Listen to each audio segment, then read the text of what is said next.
मागच्या 2 ते 3 दिवसांपासून मराठवाड्यासह महाराष्ट्रातल्या इतर भागांमध्ये पावसाने धुमाकूळ घातलाय.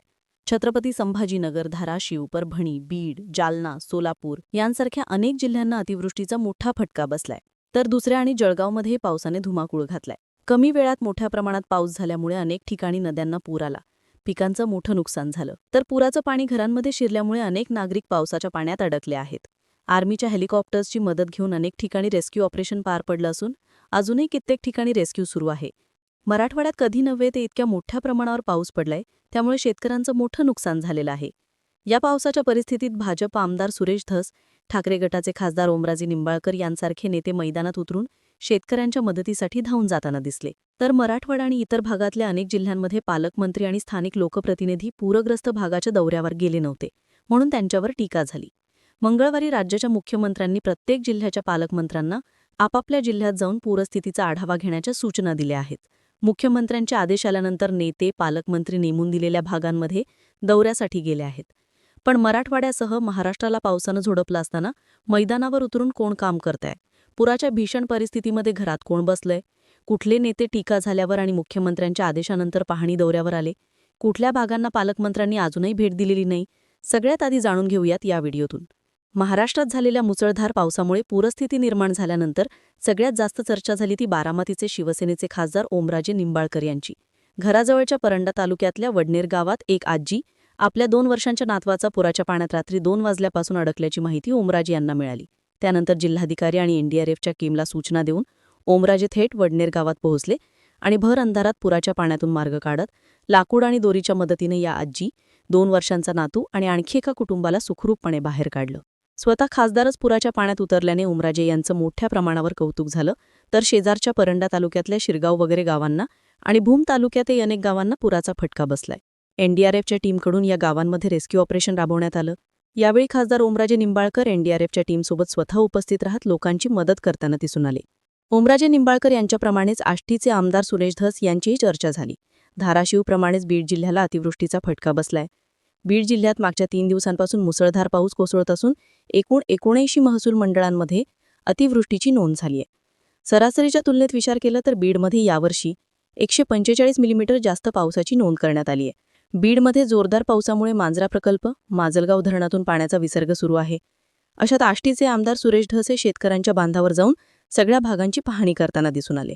गावागावात जाऊन शेतकऱ्यांसोबत बोलणं, नुकसानीचा आढावा घेणं आणि प्रशासनाला मदत लवकरात लवकर मिळवून देण्यासाठी सूचना देताना सुरेश धस दिसून आले.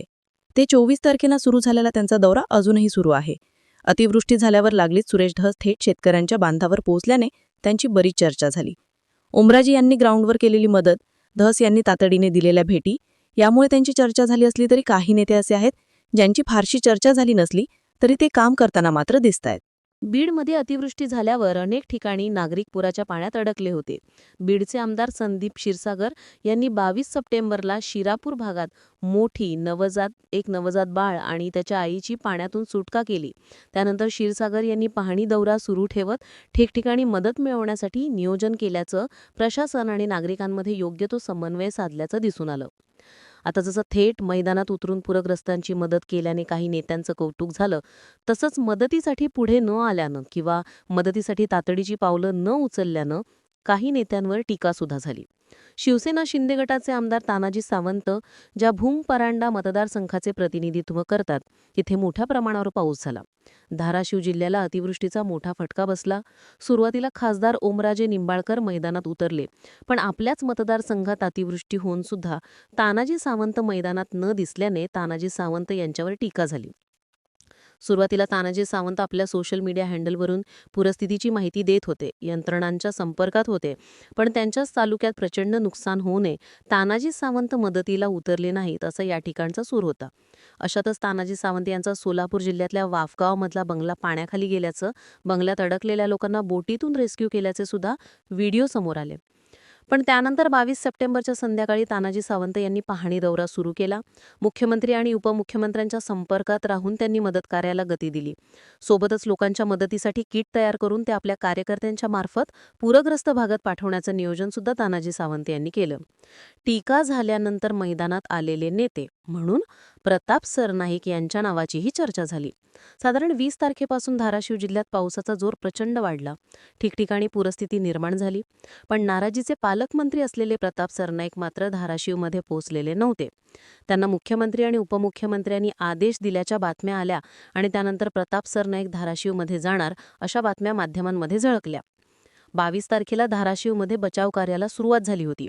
पण पालकमंत्री असणाऱ्या प्रताप सरनाईक यांनी 24 सप्टेंबरला धाराशिवचा दौरा केला. त्याआधी ते ठाणे आणि मुंबईत देवदर्शनाला, विविध प्रकल्पांच्या उद्घाटनाला आणि पक्ष संघटनेच्या बैठकीला उपस्थित होते. सरनाईक यांच्या फाउंडेशनकडून धाराशिवमध्ये पूरग्रस्तांच्या मदतीसाठी जे किट वाटण्यात आले त्यावर उपमुख्यमंत्री एकनाथ शिंदे आणि स्वतः सरनाईक यांचा फोटो असल्याने त्यांच्यावर मोठ्या प्रमाणात टीकाही झाली. मदत वाटपातही प्रचार करत असल्याचा आरोप प्रताप सरनाईक यांच्यावर झाला. काही ठिकाणी संतप्त ग्रामस्थांनी मदतीचे ट्रक परत पाठवल्याचा प्रकार घडल्याची बातम्या आल्या. आता कोणत्या भागांना पूर आणि अतिवृष्टीचा फटका बसलाय आणि तिथले पालकमंत्री, खासदार, आमदार काय करत आहेत आणि काय करत नाहीत ते समजून घेतल्यावर कोण मैदानात उतरले आणि कोण घरात बसले हे समजून घेता येईल. पावसाचा फटका बसलेल्या धाराशिव जिल्ह्याबद्दल आपण बोलतोय. तिथे खासदार ओमराजे निंबाळकर, आमदार तानाजी सावंत मैदानात आहेत. तुळजापूरचे आमदार राणा जगजितसिंह पाटील यांनी धाराशिवमध्ये परंडा तालुक्यात आणि बार्शीमध्ये पूरग्रस्त भागाला भेट दिली. त्यावेळी त्यांच्यासोबत जलसंपदा आणि आपत्ती व्यवस्थापन मंत्री गिरीश महाजन सुद्धा उपस्थित होते. सोबतच 24 सप्टेंबरला उपमुख्यमंत्री एकनाथ शिंदे हे सुद्धा धाराशिवच्या दौऱ्यावर गेले आहेत. तर धाराशिवचे आमदार कैलास पाटील हे सुद्धा पूरग्रस्त भागात थेट उतरले. पुरात अडकलेल्या लोकांना त्यांनी घरातून बाहेर काढत सुरक्षित ठिकाणी नेलं. धाराशिवसोबतच पावसाचा फटका बसला तो बीड जिल्ह्याला. बीड जिल्ह्यात 75,000 शेतकऱ्यांच्या 8,450 हेक्टरवरच्या पिकांना फटका बसला आहे. ठिकठिकाणी गावांना पाण्याचा वेढा पडला आहे. माजलगाव तालुक्यातील अनेक गावं पाण्याखाली गेली आहेत. NDRFच्या जवानांनी एका गर्भवती महिलेची सुटका केल्याच्या बातम्या आहेत. पण माजलगावचे आमदार प्रकाश सोळंके अजून मैदानात दिसलेले नाहीयेत. त्यांच्या सोशल मीडिया पेजेसवरही त्यांच्या स्वतःच्या नवऱ्याबद्दल अद्याप कुठलीच माहिती देण्यात आलेली नाही. केज तालुक्यातल्या 3 महसूल मंडळांमध्ये अतिवृष्टी झाली आहे. पण आमदार नमिता मुंदडा यांच्या दौऱ्याच्या बातम्या मात्र आलेल्या नाहीयेत. त्यांचे पती अक्षय मुंदडा यांनी पाहणी केली असली तरी आमदार पाहणीसाठी कधी येणार असा प्रश्न आता विचारला जातोय. गेवराईचे आमदार विजयसिंह पंडित यांनी पूरग्रस्त भागांची पाहणी केली आहे. तर परळीमधल्या काही गावांचा संपर्क तुटला असून परळीचे आमदार धनंजय मुंडे यांनी बोटीमध्ये पोहणे आणि आजूबाजूच्या गावांना भेट दिली. खासदार बजरंग सोनवणे यांनी 19 सप्टेंबरला पूरग्रस्त भागांना भेटी देत शेतकऱ्यांच्या बांधावर जात पाण्यात उतरून पाहणी केली. तर पंकजा मुंडे यांनी बुधवारी 19 सप्टेंबरला जालन्यातल्या पूरग्रस्त भागांना भेटी दिल्या. पण बीडचे पालकमंत्री आणि राज्याचे उपमुख्यमंत्री अजित पवार अद्याप बीडच्या दौऱ्यावर आलेले नाहीयेत. बुधवारी त्यांनी सोलापूर जिल्ह्यातल्या पूरग्रस्त भागांचा दौरा केला. ज्या जिल्ह्यांमध्येही ठिकठिकाणी अतिवृष्टीमुळे मोठं नुकसान झालं तिथे सोमवारपासून पावसाचा जोर सुरू आहे.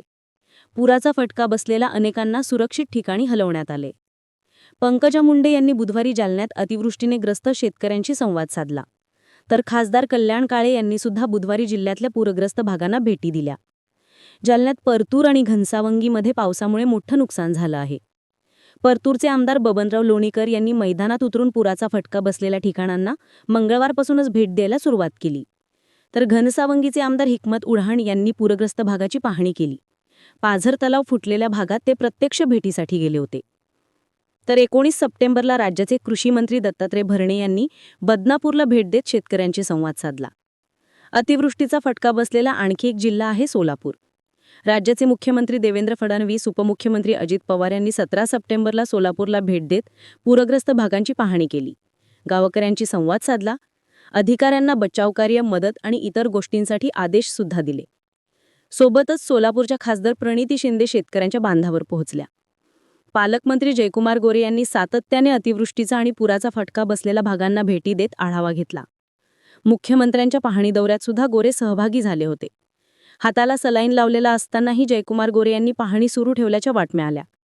तर माढ्याचे खासदार धैर्यशील मोहिते पाटील यांनी अतिवृष्टीचा फटका बसलेल्या ठिकाणांना भेट देत काही ठिकाणी जनावरांसाठी हिरव्या चाऱ्याची व्यवस्था केली. सोबतच महाडचे आमदार अभिजित पाटील यांनी सुद्धा शेतकऱ्यांच्या बांधावर जात भेट घेतली. छत्रपती संभाजीनगर जिल्ह्यातही पावसाने धुमाकूळ घातलाय. सिल्लोडमध्ये रस्त्यांना नद्यांचं रूप आलंय. कित्येक गावांचा संपर्क तुटला आहे. पैठणमध्ये घरांमध्ये पाणी शिरलंय. तर छत्रपती संभाजीनगर शहरात सुद्धा मुसळधार पावसानं काही प्रमाणात नुकसान केलं आहे. सिल्लोडमध्ये झालेल्या पावसानंतर आमदार अब्दुल सत्तार यांनी नुकसानग्रस्त भागांची पाहणी केली. पैठणचे आमदार विलास भुमरे यांनी पावसामुळे नुकसान झालेल्या भागांना भेट देत बचावकार्य आणि पुनर्वसनासाठीच्या सूचना दिल्या. संभाजीनगरचे खासदार संदीपान भुमरे यांनी कन्नड आणि वैजापूरमध्ये अतिवृष्टीग्रस्त भागात जात शेतकऱ्यांच्या बांधावर भेट देऊन पाहणी केली.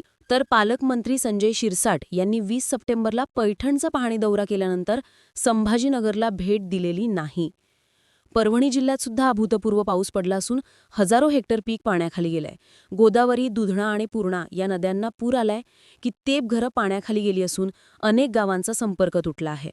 परभणीत आता पावसाचा जोर वाढला असला तरी मागच्या 2 आठवड्यांपासून परभणीत सातत्याने पाऊस सुरू आहे.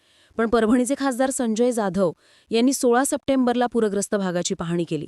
पाथरी आणि गंगाखेड भागात नुकत्याच झालेल्या पावसाचा फटका बसला आहे. पाथर्डीचे आमदार राजेश विटेकर यांनी 16 तारखेला पूरग्रस्त भागाचा पाहणी दौरा केला.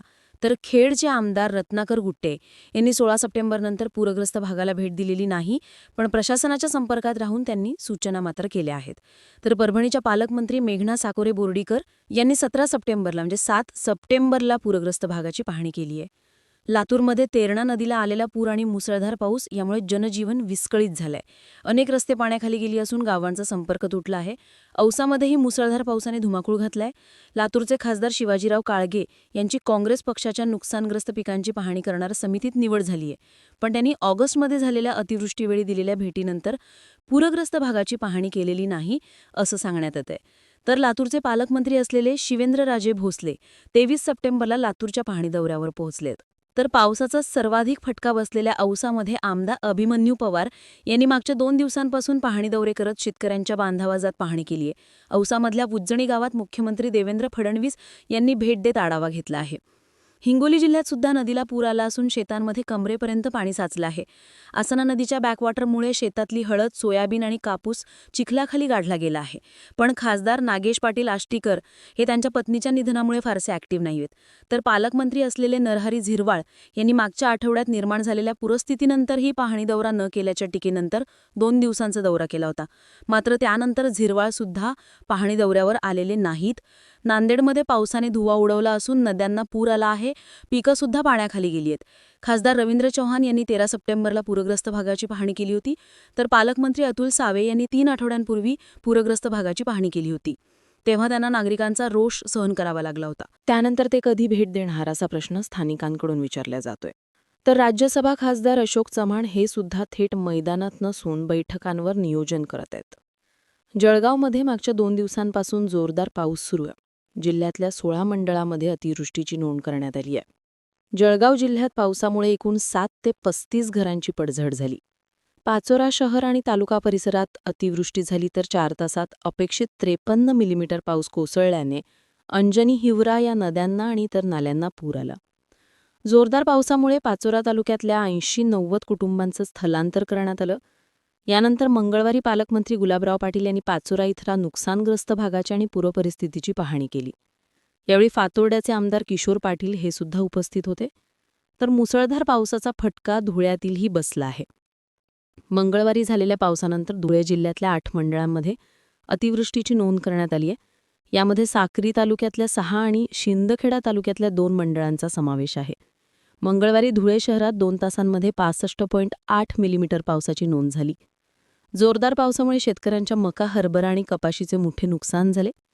पण धुळ्याचे पालकमंत्री असणारे जयकुमार रावल मात्र नुकसानग्रस्त भागांची पाहणी करताना दिसून आले नाहीत. शिंदखेडा या त्यांच्या मतदारसंघातही त्यांनी अद्याप पाहणी केलेली नाहीये. बुलढाण्यात मागच्या 2 दिवसांपासून पावसाचा जोर कायम आहे. पावसामुळे बुलढाणा तालुक्यातील 13 गावांमध्ये तब्बल 2457 हेक्टरवरील सोयाबीन आणि मक्याच्या पिकांचं नुकसान झालंय. सिंदखेड राजा तालुक्यात 3222 हेक्टरवरील सोयाबीन आणि भाजीपाला पावसामुळे बाधित झालाय. याशिवाय मौताळा तालुक्यातील 30 एकरवरील कपाशी, मका आणि सोयाबीनचं नुकसान झालंय. बुलढाण्यात पावसामुळे एकूण 6000 एकरवरील पीक उद्ध्वस्त झाल्याचे प्राथमिक अहवालात स्पष्ट झाले. सिंदखेड राजाचे आमदार मनोज कायंदे यांनी पूरग्रस्त भागांना भेट दिली आहे. सोबतच पालकमंत्री मकरंद पाटील यांच्याकडे निवेदन सुद्धा दिले आहे. थोडक्यात काही ठिकाणी खासदार, मंत्री आणि नेते थेट मैदानात पाण्यात उतरून लोकांना मदत करताना दिसतायत. तर राज्याचे मुख्यमंत्री आणि दोन्ही उपमुख्यमंत्री यांनी पूरग्रस्त भागांना भेटी दिल्या असल्या तरी अद्याप काही ठिकाणचे लोकप्रतिनिधी पाहणीसाठी पोचलेले नाहीत ही वस्तुस्थिती आहे.